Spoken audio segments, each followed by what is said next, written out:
made love to a man. Yeah. You want to? Right. You know, always envisioned that happening with my brother and I.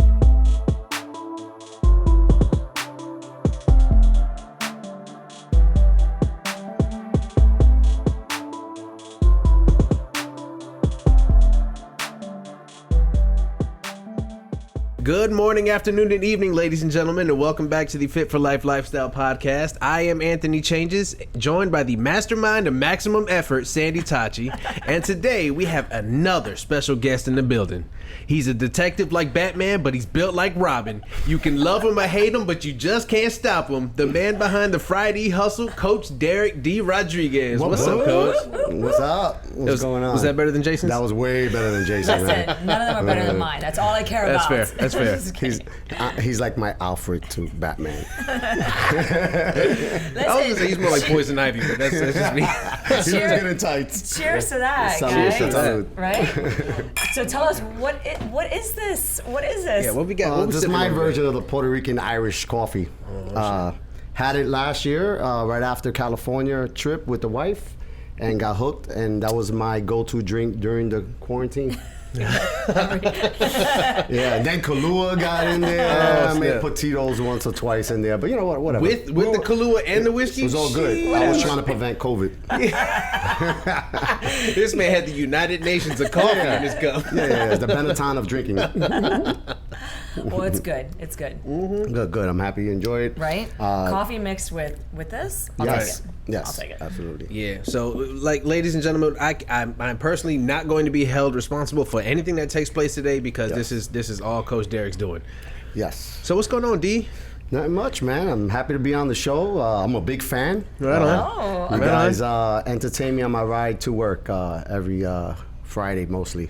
Nice. Yeah. I mean, you're a couple days behind, but it's all right. Like, well, you know, Friday's my usually day. like our biggest fans are like right there as soon as it launches. I it's wish. cool. Like, I wish. Yes, I wish. But I'm busy doing other things. So in the car ride to work Fridays is usually the most calmest, and I'll put you guys on.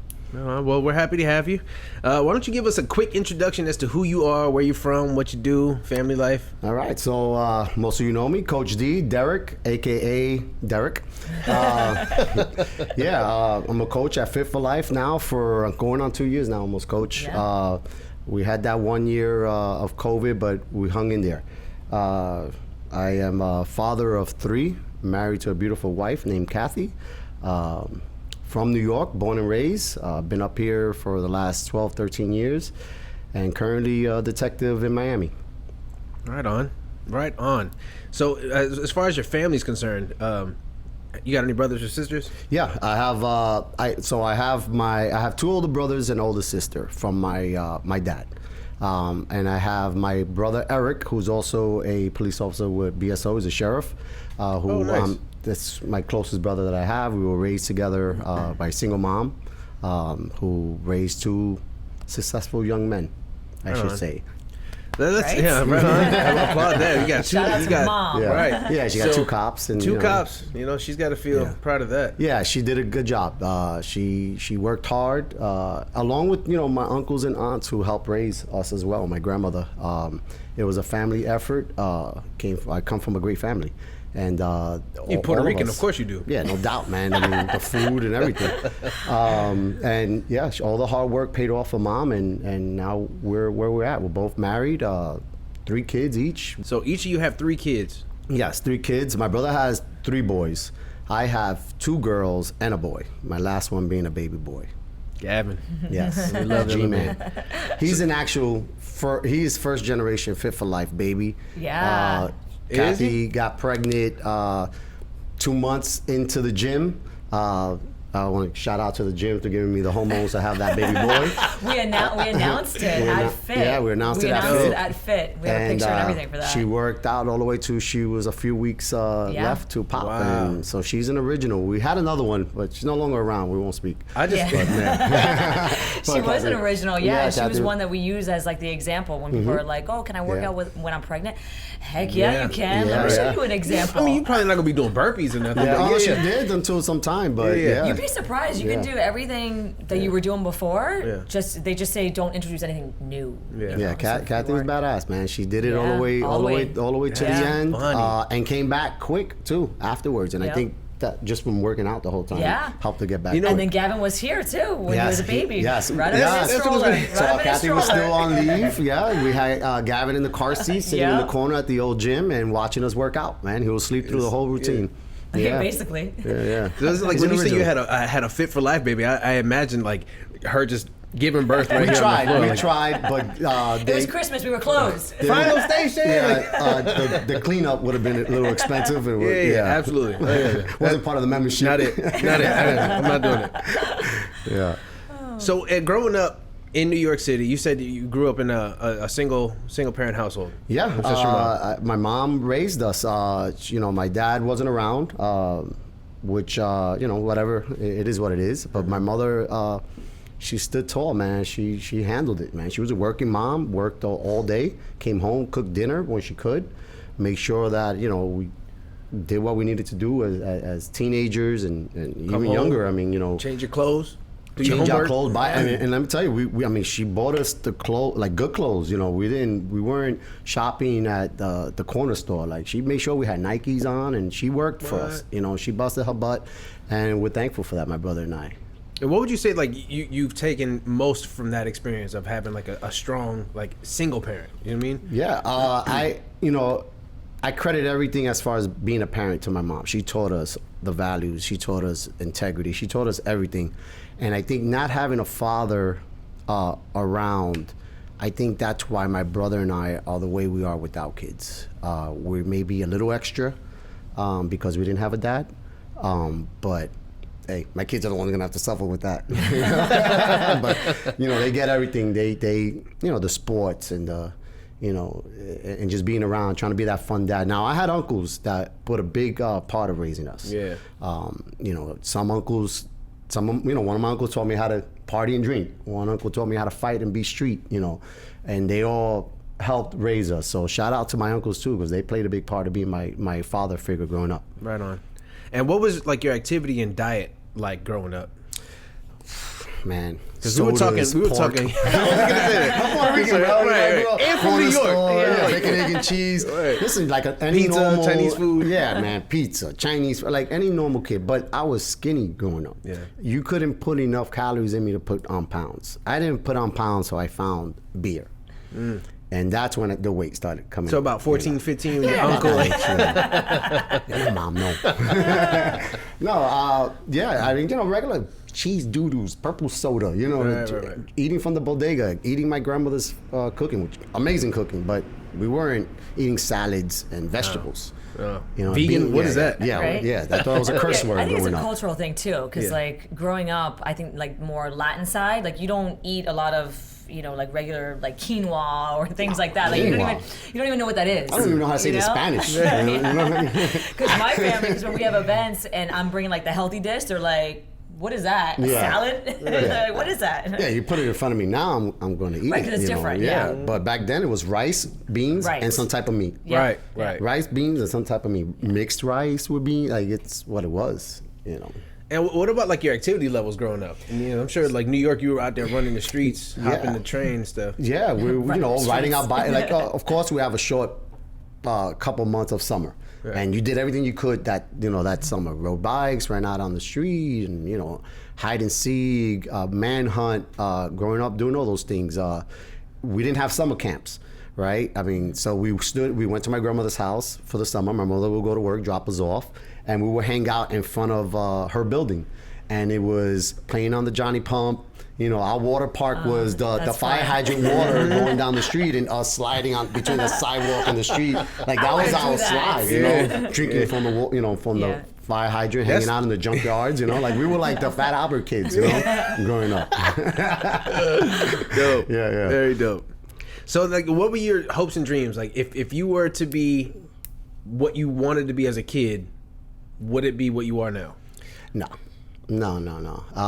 As a kid, you don't really think about what you want to be. It wasn't until I was close to being a teenager. I had an uncle that was a lifeguard, New York City lifeguard, and we all got into swimming because of him. And my brother and I, my cousin, we became lifeguards in New York City. We worked in Coney Island, popular beach in New York, home with the Nathan's hot dogs. Yeah, Nathan's famous. Yeah, and we all became lifeguards there for a few years. My brother did it the longest. I did it until I joined the military and I left. So we were active in that sense. We were all swimmers, captains of our swim team, things like that. Yeah. Yeah, out there rocking the little tiny man. Oh yeah. Yeah, I may have a few pictures and you'll pop it up right here on the screen, like the interviews. Yep. Yeah, I may have one for you. Yeah. As soon as possible. Yeah, that's why, that I didn't have like this thing, I want to be a lawyer, this, I want to be a plumber, and like nothing, like I just wanted to be what I wanted to be. Growing up in New York City, you're taught to just have a good city job, pension, benefits, like that's union. What's instilled. You're a union job, you know what I mean? And that's what I still do. I'm still in the union. And so when you once you were done being a lifeguard, what was your next move after that? So I graduated high school and I joined the United States Army. It's a little scary at first. Yeah. Something that I decided I wanted to do out of nowhere. I just pulled it out of the sky. I was like, Mom, I'm joining the Army. It was cool. What'd Mom say? Right. Yeah, she freaked out. Mama's boy, is joining the Army. Mama's baby. It's like Daddy's maybe. Daddy's maybe, right. It was, the goodbye was emotional. It was like, we remember that night that before the recruiter picked me up to take me. It was scary. 18 years old on your own for the first time, taking a plane by myself for the first time to Fort Sill, Oklahoma. It was an experience. Out there. It was an experience, and then you do your basic training, and you started sending all these letters at home, to home, and my mother probably has all of them, pictures, and then you got your orders where you're gonna go. And I got my orders to Germany. Ooh. Oh my gosh! Right, so they give you like cried again. Right here, so they give you this wish list of where you would like to be stationed, right? So they can throw it in the garbage. So they can put you the furthest away from there, right? So I put everything like on the East Coast, so where they land, all the way on the other side of the pond, right? Yeah. So I go to Germany. I'm like, what the hell, whatever. And then I get to Germany, and my unit that I was assigned to was deployed to Bosnia. During the peacekeeping mission over there. So now I'm like, oh my God, I'm getting deployed too. Like, I'm never coming home. It was like the end of the world. My mom was going to kill me. Yeah, I was like, I told her I was just going to go to like Fort Myers, and I did my 3 years over there. And let me tell you, I had a good time. When I was there, I was homesick. Yeah. When I was in boot camp, I didn't want to be there. But now I look at it and I'm like, what a experience. Like one of the best decisions ever. I mean, that decision has carried me through my whole career. Mm-hmm. Have you learned anything like in boot camp or in your experience in the Army that sticks with you today that you use? Yeah, I could probably PR after a good night of drinking. Well, what about a good day to drink? Just responsibilities, and integrity and just being try to be as good as you can and be a public servant. I've been in public service since I was 16, working for the city, the Army, police officer. I mean, I've been helping people my whole life pretty much. Did you have to use your lifeguard skills when you were a lifeguard? I can imagine like 16-year-old. Think about it. The summer is 3 months long in New York City. For 3 months, everybody's going to the beach. Right. Okay, you got 5 boroughs worth of people going to like 3 beaches in New York City. Millions upon millions of people.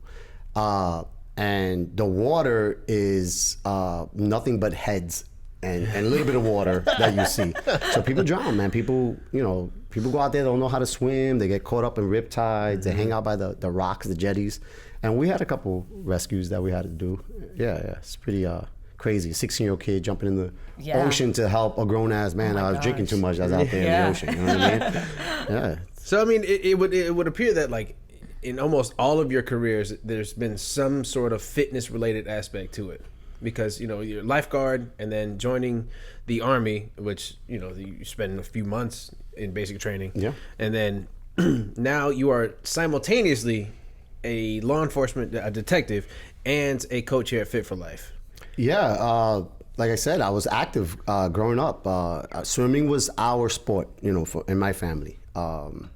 Always thin, decent shape. Went into, when you're a lifeguard, you're training on the beach, you're running, you're doing all that, and then you go to basic training and you're running every day. And even when you're wherever you're stationed, you still wake up in the morning. There's PT, so we're still running, we're still active. And then right out of that, but like a little bit further than to the light and back, right? No, dog. Yeah. I mean, I had a first sergeant that his thing was running, like, and he would purposely. That's a quick story. He would purposely like meet us at like the NCO clubs where where everybody would go after work, drink, on the weekends. And he was drinking, man. He would throw him back. And if you dare to drink with his first sergeant, he gonna drink you under the table, and then the next day make you run 8 miles. Nice. You know what I mean? So like it was like one of those things, like it was like it was one of those things like he knew, like new kids, right? So he knew, like, oh, you want to hang with me, young man? Cool. Right. You gonna make run? You work. You gonna pay for it? Run. You gonna pay for it? Yeah. So then how did you get into law enforcement? Or actually, before we get there, like, what did you do in the Army? So I was a 13 Bravo. I was a cannon crew member.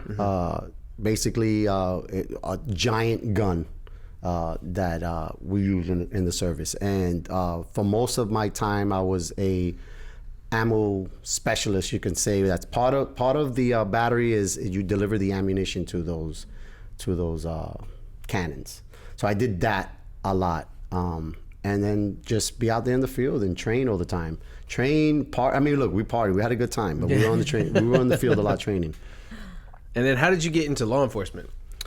So I came home just before. I came home like December '99, early 2000, and it was like I gotta get a job, right? And again, you're being taught growing up city job, either fireman, lifeguard, sanitation, like anything the city to get a pension and benefits for your family. And NYPD was hiring. I took the test, and I guess because I was a veteran and I had that background, I got picked up pretty quick.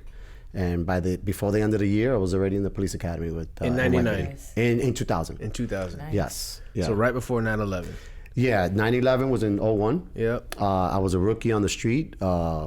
Still going through the FTO program where, field training, where you have like a senior officer kind of teaching you the real job, not the job that's on, they teach you in the academy, what they say. And then, 9/11 happened. Yeah. I can't imagine that. Like being How was that experience? like, were you working that day? No. So a little backstory to that. I was rookie, so you were off, horrible days off during the week. 9/11 was on a Tuesday. So I was off Tuesday, Wednesdays. Monday night, I was working to about like 2 o'clock in the morning. We had some type of like riot control training. I come home, go to sleep. And it was 2001. It was before cell phones were really that popular. Right. So I had an answering machine at home. The one that you hear when somebody leaves a message. So I'm sleeping. It's like 8 o'clock in the morning. Right. Phone's ringing. I'm like, God, I just want to sleep. Like, you know what I mean? And next thing I hear, wake up! We're being attacked! Oh I'm like, gosh. I jump out of bed. I'm like, I hear my mother's voice. Right. And before I could call her, I turn on the news, and the second plane hits, and I'm like sitting there, like shaking my head, like, is this real? Is this real? Like, I'm just waking up, like, what the hell is going on? And then in the bottom, it reads, all first responders respond to your nearest precinct. So my precinct where I worked at wasn't far, so I jumped in my car and I went. So that day, I technically was not working when the towers hit, but I was at my station when the towers went down. I was part of the second wave of officers that went to Ground Zero. And it was, it's crazy. That's Wild. insane. Yeah, wild. You're talking about I was 21, 22. I just came home from the Army. I didn't see any combat. And here I am. I remember driving through Battery Tunnel. So where my precinct was, I was right on the other side where the towers were, across the water. And we were like the second wave of cops that went over there to assist. And we went, and I remember driving through the Battery Tunnel that leads you right into Battery Park City. Right.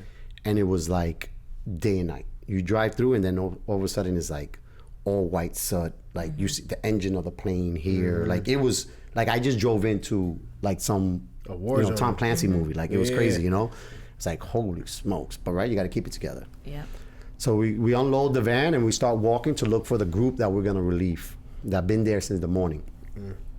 We end up somehow, I don't know if you're familiar with the World Financial Center and the Trade Center and everything, but it was like 7 buildings, a whole bunch of different buildings together. We ended up somehow in the back, got to the back because you couldn't walk through, and you see along the water, baby carriages, shoes, ties. Like people were jumping in the water because the towers are coming down.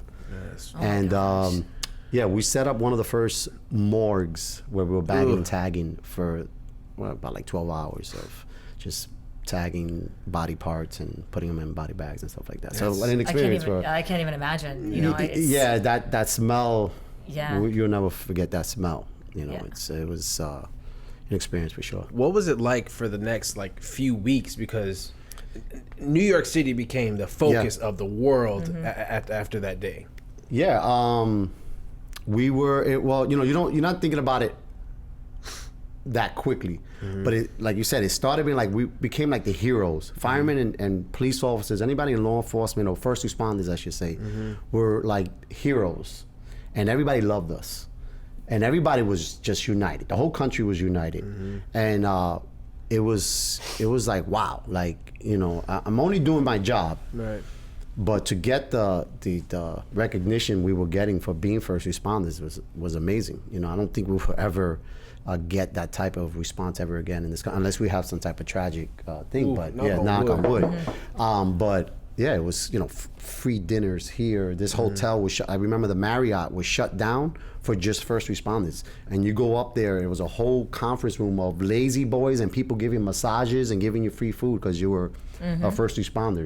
It's like, wow. So, but like, I mean, like, what was it like in the sense that the city doesn't sleep?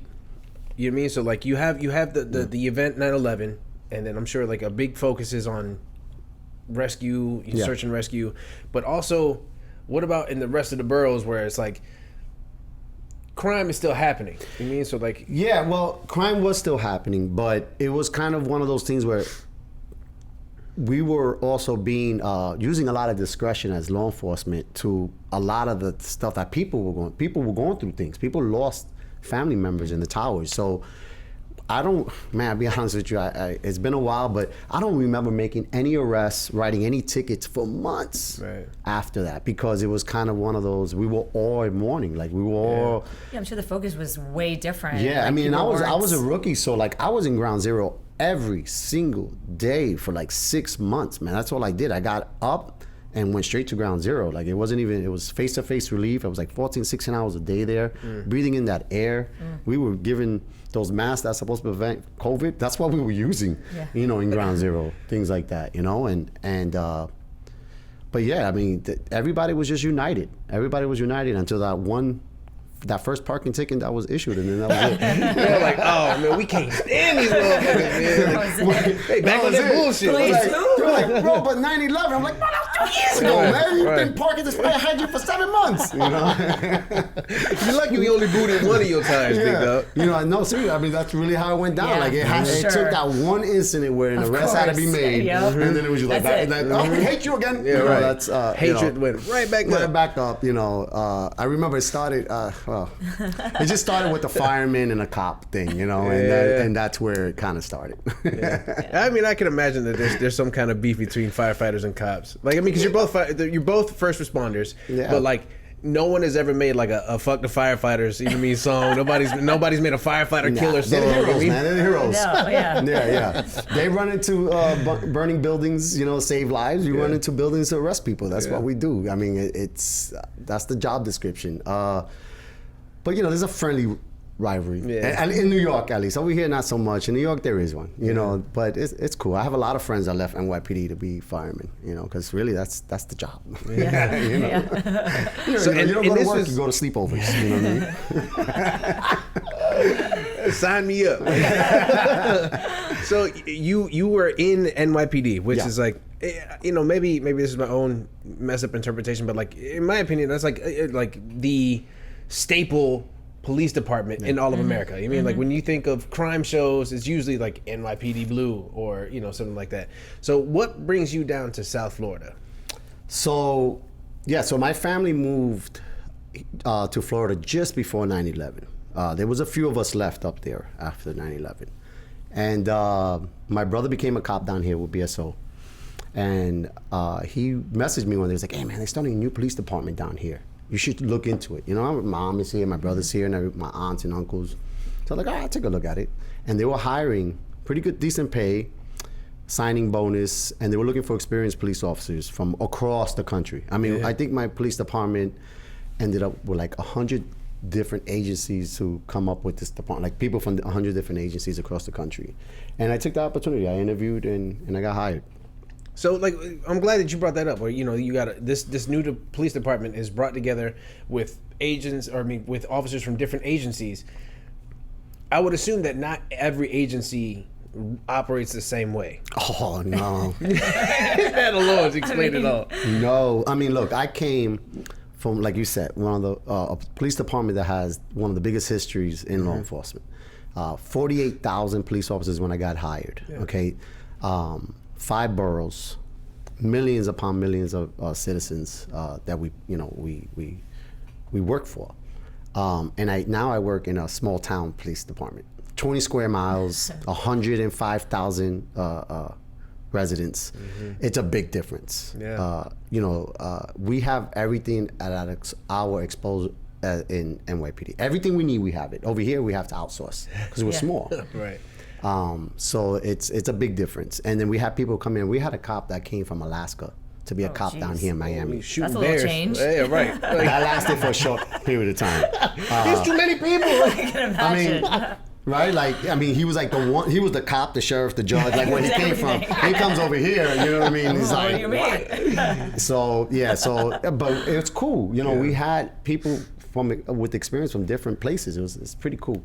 The melting pot of policing right there.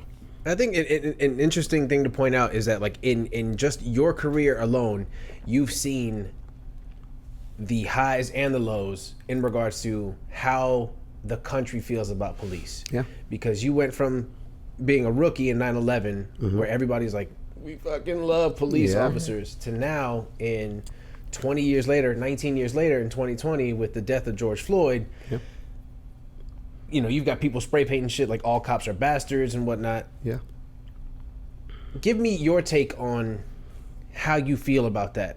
Being, first, a human being, and two, a law enforcement officer that's dedicated your life to this profession. Yeah, it's tough.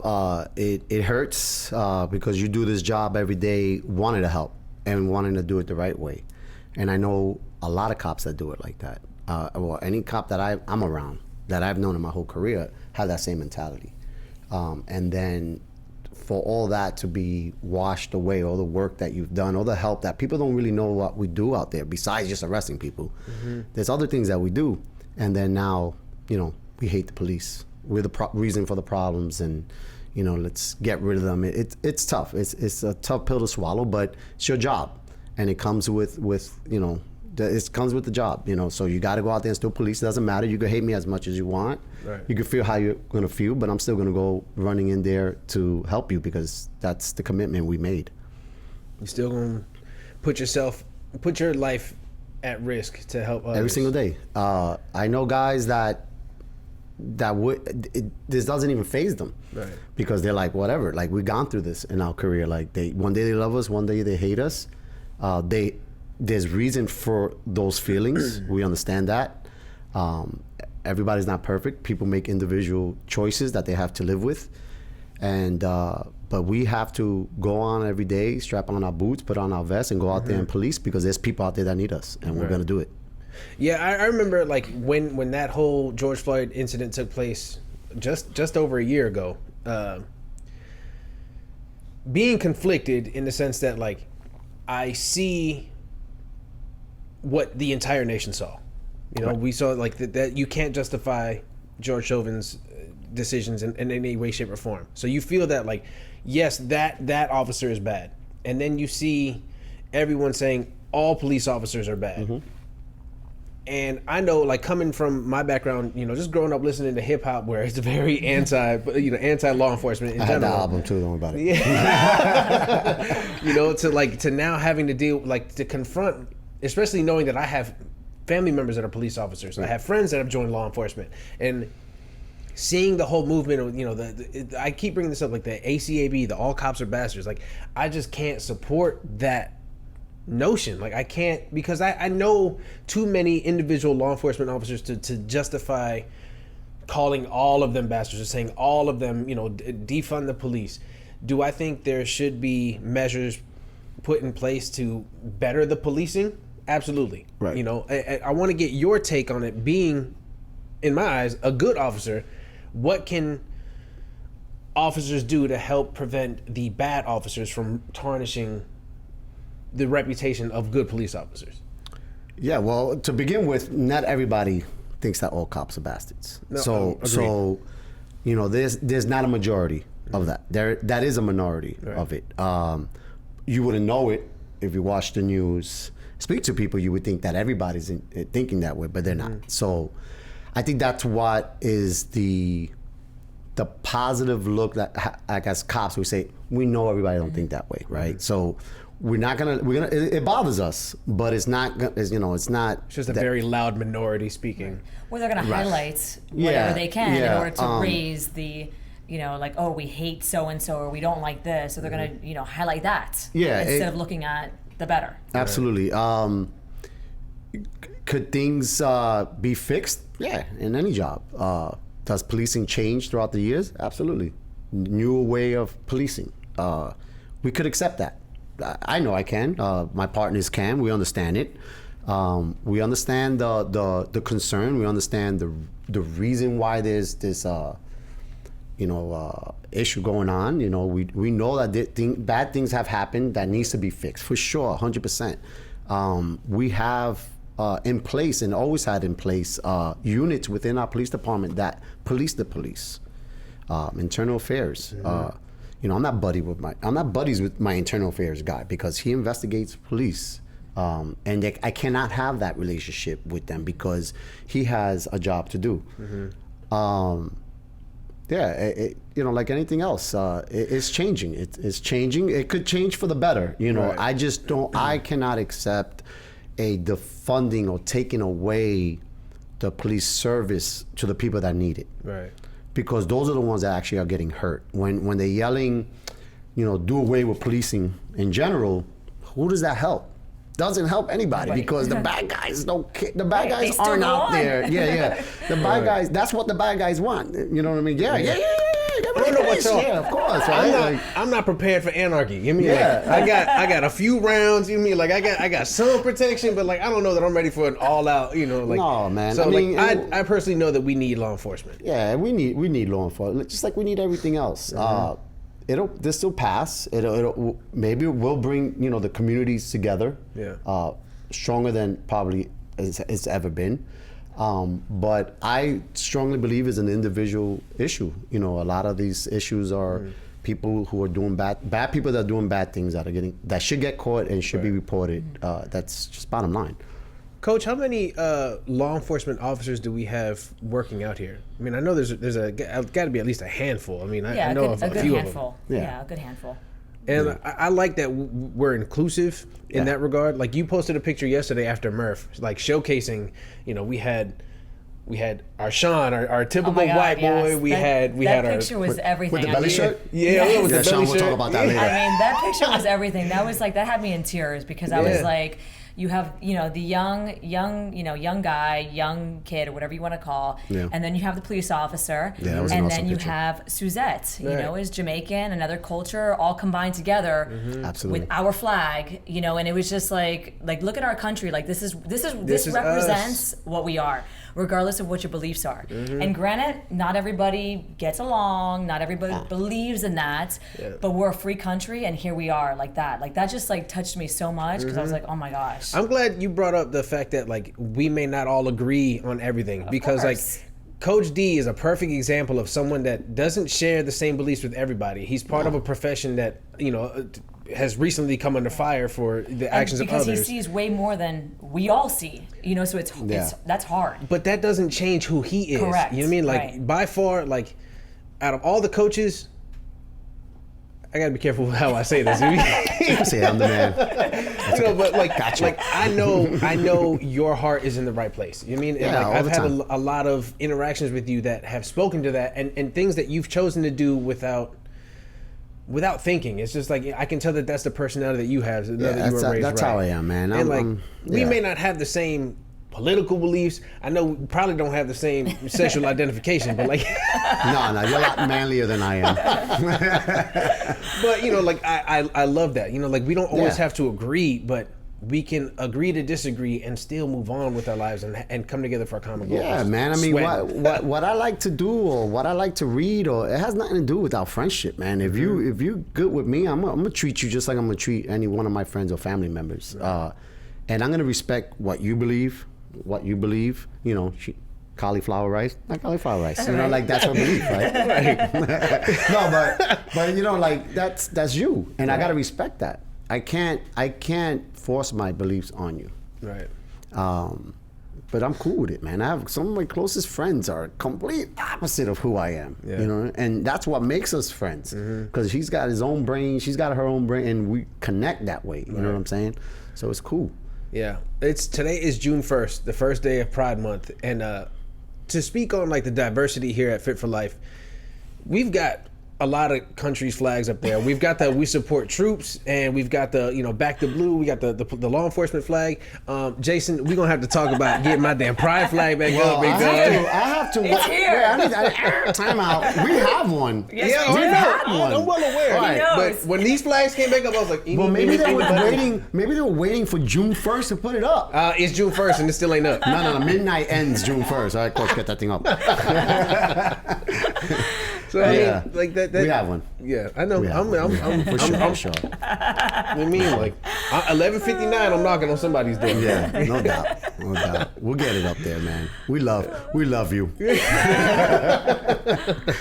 You know, I mean, but that kind of speaks to like not everybody is the same. So like even with, I guess like the big point here is that like we're all humans at the end of the day. So regardless of what your profession is, regardless of what sexual identification you have, you know, like at the end of the day, we're all humans, and we have a lot more in common. Oh, dude, we have so much in common. I mean, we hit it off from the first day you came to the gym.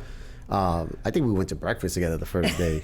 Probably the second. The first day I was trying not to die in the parking lot. Maybe like the second day, you know. And I think we even exchanged numbers right away. Like we hit it off. I didn't even know you were a coach. Texting me, Sandy, save me. Save me. Like, hey, they're asking these questions. Right, I'm being interrogated. There's a lawyer here, but he's not on my side. Like, yeah, no doubt. Right. But I didn't even know you were a coach. Like that first day, you know, you were like, you showed me pictures. Like I lost like however many pounds, and I used to be this size, whatever. Man. And I was like, oh shit, all right, cool. So like he understands my struggle. And then to come find out like you were a coach there, I was like, oh, I want to go to his class. And then I was like, he's a cop. Oh, wait a minute, hold on. Like the back of my brain, like the previous conditioning was like, oh no, don't trust him. Yeah. No, what's he gonna do? What are you gonna do now? Don't trust him. Yeah. Well, listen, I'm a client first. I'm a client coach here. You know, I'm a client. I work out here, and then I coach the people I work out with. Right. And I do it because I caught on to this place, you know, and I wanted to do what they do. The culture and what we and I walked in through these doors in one day, and I didn't turn back. But isn't that kind of like being friends with the internal affairs officer? Like Yeah, well, yeah, it's tough, man. You know, it's tough. You weren't trying to party with the people you trying to police, like yeah, like I'm going out to breakfast with the ones that just make sweat all day. Yeah, it is, but I'm one of you guys. Yeah, you know, and I'm gonna eat. I may not be the perfect coach, best example, but I'm gonna be there for you though, and I'm gonna help you through what is you hope. Don't listen to me. I'm a bad influence, but no, like just don't eat with you. I mean, just don't eat with Coach Dee. Like like you can work out with Derek. And one thing I will say, like after the whole organizing, getting me a pair of running shoes, like that was the first time you tried to test my gangster, and I respect you for that. But like also don't do that shit again. Well, I saw how you responded to us here. And I didn't know not much the history, how long you guys known each other. I knew a little bit, but not much. But I saw like a little bit of me in you, you know, like how you immediately fell in love with this place, and it was all about this place, like the lives after. Like I've been there, I'm still there. I promote this place, you know, just what it is. And I was like, yeah, I'm gonna hook this dude up because he can't be running Air Force Ones and shit. Like, what the hell? Unless I'm running away from people. You know what I mean? Like, I'm like, yo, Sandy, we need to do something about this guy's shoes. It's killing me. This guy got a pair of beat up Uptowns. He's trying to run it, bro. We can't do She's that. like, yeah, no doubt, let's do something, you know, and we hooked you up. Yeah, and I remember you being like, you know, if you ever want to run, like, just hit me up. Yeah, and man. I mean, that helps me too. Yeah. You know, I tell a lot of the clients, if you want to get together and run, let me know. You want to take class, I'll take class because I'm doing it too. Right. So I'm getting something out of it. I'm working out. It motivates me. I get my motivation from you guys and the other clients and stuff. You know, so. And like even like recently, I'm not gonna say this particular lifer's name because I'm not sure how they'd feel about it, but like someone not being comfortable doing Murph and then you reaching out saying like, I'll do it with you. No doubt, yeah. And then like I felt the same way. I was like, well, all right, if this person agrees, I'll do it with both of you. Shit. Yeah. And then like immediately after I was like, what have I done? Like, it's contagious, man. You know what I mean? It's contagious. This is what we do here. Yeah. This is what happens. I like get it. Sucked in. Yeah, right. And I feel like my brain is like, oh, what are you doing, bro? Like, no, this is not who you were. Who are you right You now? felt a certain way after that workout. 1000%. And you want that person to feel that too. Of course. You know what I mean? And it's contagious. And it's just who we are, man. Right. And I'll do it for any of the clients. Clients I don't speak to or no, I'll do it. Call me up, we'll do a Murph together. You know what I mean? I'll struggle with you. Yeah. That's what it is. I mean, I will say this just for all transparency, and you can tell me whether I'm allowed to or not. I'm not wearing the vest this second go around. No, that's cool, man. It's still a badass workout. I You know what know. I'm saying? It It's really still a badass workout. Do it without the vest, and you'll see the difference. That's what I was gonna say. It'd be cool to see the difference without the vest. Yeah, your time is gonna improve. Yeah. And then you may say, you know what, I'm gonna do a different version of it next year with the vest on. You know? Okay, I'm glad you're doing that next year part because I was like, hold on, let's not get crazy. But Come Murph every month, man, if you want. We're just gonna do mini Murphs every month. Yeah, we just gotta have a rhabdo party. Oh, didn't sign up for that. So how did you mentioned that you became a coach after being a client here? Yeah. And then like how did that transition happen? Yeah, well, been coming since what? How did we meet? Let's talk about how we met. I know, right? Let's talk about that. Let's talk about the history, So the history is this: I know Jason and Sandy in passing. Our kids went to the same daycare. Oh, so it wasn't an arrest? No. Watch Off the yourself. record. Jay, I won't talk about that. They were in the same class. Yeah. And I think the first time we may have actually kind of somewhat officially met was at that trip over to the Flamingo Gardens. Yes. Let me tell you, that trip, so our kids had like a little trip, you know, when they did these cute little trips.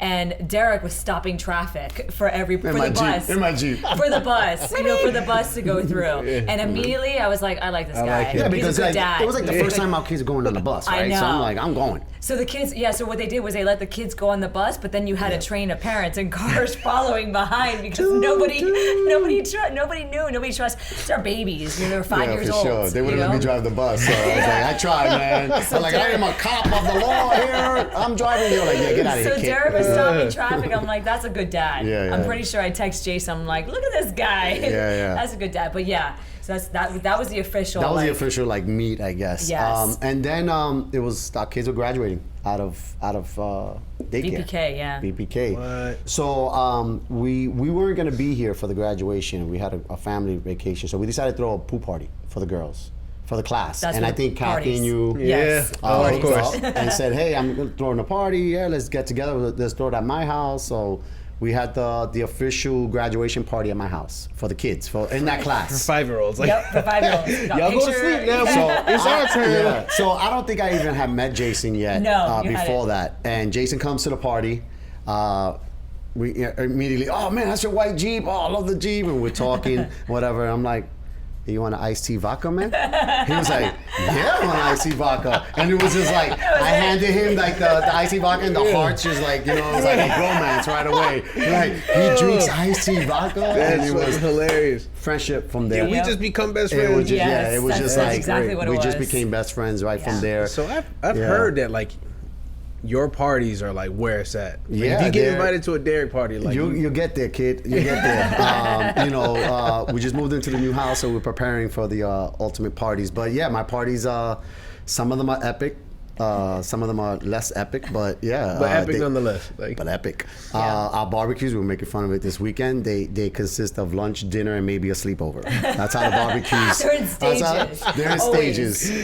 First station, second station. When the food comes out, don't think that's it. Oh, no. It's in stages. Yeah, I mean, he's Puerto Rican. I get it. It's That's what I know. yeah, It's like, first it's like hot dogs and hamburgers, all American, and then, the sausage come out, a little Italiano, and then we got some steaks coming out, some chicharrón, next thing you know, there's arroz con gandules, chicken wings, and it's like 10 o'clock at night, and I'm sure there's some Spanish guy boxing, and we're gonna watch it, you know what I mean? Like, that's how it rolls, and the music going on the whole time, you know what I mean? Yes. And that's how our parties are, man, and I learned that from my uncles and my aunts, you welcome friends, and they're gonna have a good time, and you're gonna feed them. Yeah. And that's how we roll. So that's how that party ended up. And then so that's how we met. That's how we met. Yeah. And then when we opened up Pines, you guys were there. I think you guys were there from the very beginning. Yeah, so partying, before the races. Right. So before you opened up, actually at that same party, Jason's talking about like Battle Frog. And we do these obstacle course racing. I'm like, oh yeah, I've done a couple of those. I already did Tough Mudder twice. I did the Merrill Down and Dirty, but I did it with Kathy, friends, and we were just like kind of throwing mud at each other, having a good time, right? And Jason's like, yeah, but we race. I'm like, what do you mean you race? Like, it's mud. Like, how you running? He goes, oh, no, like it's competitive. Like, we run for time and stuff. I'm like, oh. Okay, I'll check you out. You know what I mean? So I did Battle Frog with you guys. That was like the biggest team one that you guys had. Here in Miami. Yeah. We had like 300 people running together. That's kind of like we're fit, like when I was telling you before, like from the racing. And that was like our biggest, largest team. Yeah, that was it was crazy. Cool race. 300 people? Yep. And I met a few of the lifers there, a few competitive racers there. And then I got into the OCR where it wasn't fun anymore. Now I was racing. Doing OCR. Then we're throwing dirt around. And no more throwing mud balls at each other. We were fucking racing. Everybody else is smiling, like dying, like this is great. But meanwhile, I'm like crying because I lost my band, or and that's it, man. We became the bro CRs. You know, me and the guys, we do OCR racing. Jason's our fearless leader, our teacher. Some of us are doing awesome right now. Because I saw you ran a marathon with them. Yeah. Or a half marathon or something like that. If you call it, I ran a marathon. We've done a few. You completed a marathon. I completed a marathon, if you want to call it We've that. Done some halves and then 2 marathons. Yeah. Well, we did one. It was one of the look on his face. Well, Chicago. Chicago was good. Chicago was fun. Great, man. And then there was the Miami. Miami, where I died. Came back to life. I'm a sucker for challenges. Right. And they know, they laugh because every time they come on, I'm like, okay, let's go. Yeah. Like, no. If you want to do something, just tell Derek, because he'll do it too. I'll do it too. Like, but I like it because it, challenges me. It makes me work out. Makes me stay consistent with my training. And I did two marathons, triathlon, a couple triathlons. We were supposed to do the half Ironman, but COVID got in the way. Stupid ass COVID. Storm Series. Just bought us some time. That's all. Relax. Yeah, I did the Storm Series after you completed your Storm Series. I was like, I want to do that. And that's like a 3 or 4 or 5-parter. That's a year of 1 year. 7 races. 7 races in a year. Triathlons, marathons. It was like tropical depression, tropical wave, tropical storm. It's just a whole mess of a situation. Tornadoes. It's like, oh my gosh. Oh yeah, it's cool though. It's cool. I mean, you're racing every month. There's a race. Yeah, I mean, it's definitely a really cool experience. Like if you're down for that, for really taking on the challenge. I don't even know if they're doing it now. I don't know because COVID's changed so much. Right? Yeah. You got gypped. I got gypped because my last race was supposed to be the South Beach Triathlon. Yeah. And because of COVID, it got canceled. Right, and then I got gypped. My last one was supposed to be Sarasota. Yeah. And then last minute they were like, just kidding. It's not a half marathon. It's just a 10K. And it's like, what? Because of weather and stuff like that. So I completed the Storm Series, but because of COVID, it was one less race. Gotcha. And I have a triathlon I still have to complete because of that. Yeah. But we'll do it. We'll do it. Yeah. You have any tips for me getting ready for Goliath? The first OCR. I'm trying to be a bro CR with y'all. Yeah, so I'm not buying a Jeep though. I don't know about a Jeep. You can be a bro CR. Right? You can be like that little dog that rides with the glasses on the side of the motorcycle. You can be like one of those guys. Little sidecar. Yeah. No, look. Keep training, man. Keep training. Just keep training here. Jason's gonna put together some of those OCR classes. Come to the Bro CR Ranch. Okay. It's like everything else, man. It's gonna suck in the beginning, and you're probably not gonna be happy with your results. But then you progress. You know what I mean? Let's just get one thing clear. I haven't been happy since March of this year, bro. Like, hold on. Like, I know the the monthly newsletter is gonna come out, but like everybody is antsy to find out what's gonna happen in June because I know, relax. No, there's no relax. Like, this is what we're telling you to relax. Like, bro, at the end of the day, you gotta come to the gym. So regardless of what the challenge is, you're gonna do it. No, I get it, but like between March's miles, April's burpees, and then like May's pull-ups, push-ups, and squats, it's like, bro, like leave us alone. Right. It's a summer Listen, bod. by the time this gets released, anyways, the newsletter will be out. know. So it's nothing too crazy. June's not that bad. Nah. There is a You say that. ab core challenge, because Right, it's summertime. Oh yeah, I'm with the that. summer bod. The summer bod. That's it. So I'm nothing okay with else. that. But it just seems like there's a lot of stuff going on in June. I don't know. But all that stuff's gonna prepare you. Exactly. I'm cool with it, but like I just wanted, like that's why we're all anxious. Yeah. Like what's it gonna be? Like we're done with the torture. Like I always tell Coach, I ain't scared. Come Right? on, bring it. Bring Yeah. it. Come on, what are you gonna do to me? Yeah. Bring it. You know? You gotta remember, You're gonna make me better? How dare you? right? Every month leads into the next best thing. Yeah, Just man. preparing you for the next best thing. It'll be by fun. step. It'll be fun. Yeah. All right, Coach. I got 5 questions for you. Go for it. All right, this or that. It's gonna be the same 5 questions we gave our last guest. Mine's probably gonna be the same 5 answers, all of them. I doubt it. All right, here we go. Maybe I should mix them up. Either way, let's go. All right. He hasn't heard yet. He doesn't know because we haven't released it yet. Oh, We're so hey. far in advance. Oh yeah, we so far into the future right now. yeah. Like this is, I feel like Thanos with the glove. All right, so number 1, Cheetos, puffs or crunchy? Puffs. All right, beef patty or guava and cheese pastry? Beef patty. Right on. Jamaican patty. Starbucks or Dunkin'? I'm a cop, Dunkin'. Yes, people with the Dunkin'. Yes. Hey. Starburst or Skittles? Ooh, Skittles. Skittles. Yeah, taste the rainbow, big dog. It's Pride Month. Yeah? That's why I picked it. And last but not least, pasta or rice? Rice, baby. Yeah, I figured. Yeah, I rice. Rice and pasta. I mean, as long as it's not cauliflower. Do they make cauliflower pasta? They sure do. They Bar. sure do. They make cauliflower pizza. I mean, what the Yeah, hell? I mean, they may. Yeah, that's easy. Like it's taking over, bro. I don't know. I don't have much experience with cauliflower. Like it's just like unfinished broccoli. You know what I mean? I made it. I tried it. I mean, but yeah.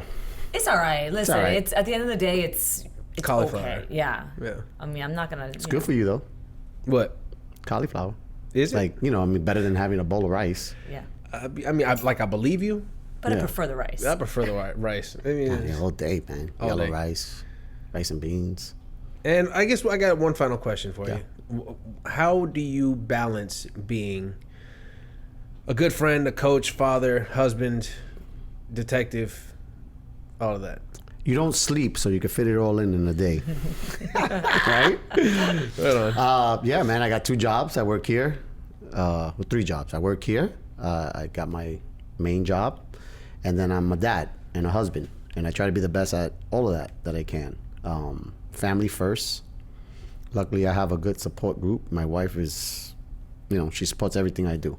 So she's gonna back me up on whatever decisions I want to make. She may slap me around, make me sweat a little bit if she's gonna allow me to do it. But that's how I balance it, man. It's just help. Stay positive. Know you're doing the right thing. Try to do the right things always.